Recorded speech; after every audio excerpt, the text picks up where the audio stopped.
শুভ নববর্ষের শুভেচ্ছা সকলকে। আসসালামু আলাইকুম। কেমন আছেন সবাই? আশা করছি সবাই খুব ভালো আছেন, ভালো থাকবেন।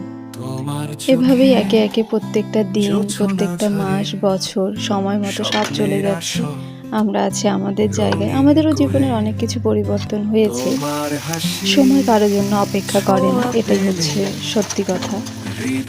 আজকে ছোটবেলার কথা খুব মনে পড়ছে। ছোটবেলায় আম্মু আমাদের কতগুলো সাদা রঙের হাতা কাটা ফ্রক পাওয়া যেত, যেগুলোতে অনেক ছড়া লেখা থাকতো। সেটা হচ্ছে পয়লা বৈশাখের আমাদের ড্রেস। প্রত্যেকটা বাড়ি খুব পছন্দ ছিল আমার ওই ড্রেসটা। এখন ওই ড্রেসটার থেকেও অনেক দামি, অনেক সুন্দর, অনেক ভালো কিনি, কিন্তু ওই ড্রেসটার মতো ভালো কোনোটাও লাগে না। সময়ের সাথে সাথে অনেক কিছুই বদলে যায়। কত স্মৃতি, কত কিছু পিছনে ফেলে চলে আসতে লাগে।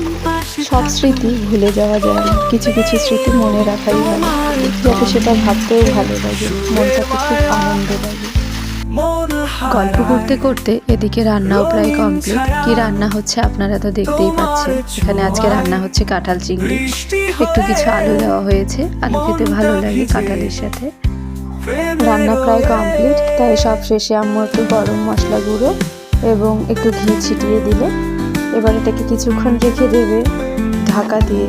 ব্যাস রেডি হয়ে গেল আজকে আমাদের কাঁঠাল চিংড়ি। কাঁঠাল চিংড়ি আমাদের বাড়ির সবার খুব পছন্দ। আপনাদের কার কার ভালো লাগে একটু জানাবেন। খেতে ভীষণ ভালো হয়েছিল।